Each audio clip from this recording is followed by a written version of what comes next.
আলাইকুম রহমতুল্লাহ। আশা করি সবাই ভালো আছেন। আজকে একটা অনেক গুরুত্বপূর্ণ একটা কথা বলবো প্রবাসীদের জন্য। এই যে দেখেন, আমি প্রবাস গেছিলাম। প্রবাস গিয়ে কি করছি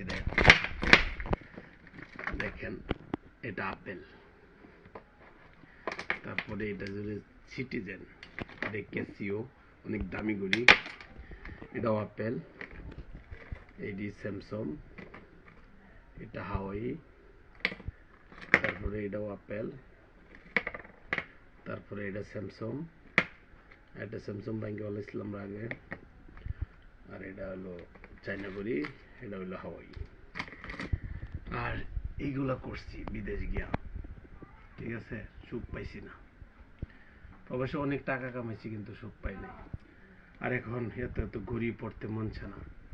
সুখ একটাই, পরিবারের সাথে থাকছি, দেশের মানুষ দেখছি, খুবই ভালো লাগছে। কেউ মারা যাচ্ছে, তাদেরকে জানাজা দিচ্ছি বা শেষ বিদায় দিতেছি, খুবই ভালো লাগে, মনে তৃপ্তি পাই। আর বিদেশে এক মিনিট লাগতো 1000 বছর। করো ভিডিও, সমস্যা নেই, 1000 বছর লাগতো। আর এখন একদিন সময় যা মনে হইতেছে 1 মিনিটে দিন চলে যাচ্ছে। আরো দেখেন, এটি দেখলে অহংকার না, মানে বেতন পায়ে এইগুলো করতাম। আইফোন প্রো 15, আর হলো আইফোন 7 না 8, আইফোন 12, আর স্যামসং, এইগুলা করছি। এইগুলা কিনা তো সুখ পাই নাই। অনেক দেশের কথা মনে হইতো। আর দেশে এখন লবণ দেয়া, মরিচ দেয়া বা যে কোনো কিছু দেয়া খাইলেও শান্তি, পরিবারের সাথে থাকছি, অসুস্থ হব না। আর যারা বিদেশে বেশি দিন আছেন, এই ল্যাপটপও দেখেন, ল্যাপটপ দেখাতে চাইতেছ। আর বিদেশে যারা বেশি দিন থাকে তারা অসুস্থ হয়ে যায়, ক্যান্সারও, ডায়াবেটিসের সমস্যা হোক, কোলেস্ট্রলের সমস্যা হোক, হার্টের সমস্যা।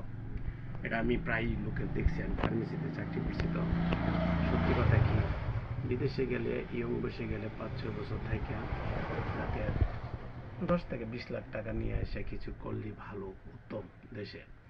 আর যারা বিয়ে শাদী করছেন তারা কখনো বিদেশ যায় না, দেশে কিছু করে খান ইনশাল্লাহ। আমাদের দেশে যে সুখটা, এই সুখটা 20 টাকা দিয়ে পাওয়া যাবে না। সবাই ভালো থাকেন, সুস্থ থাকেন, মহান আল্লাহ তাআলা সবার মঙ্গল করুক। আল্লাহ হাফেজ।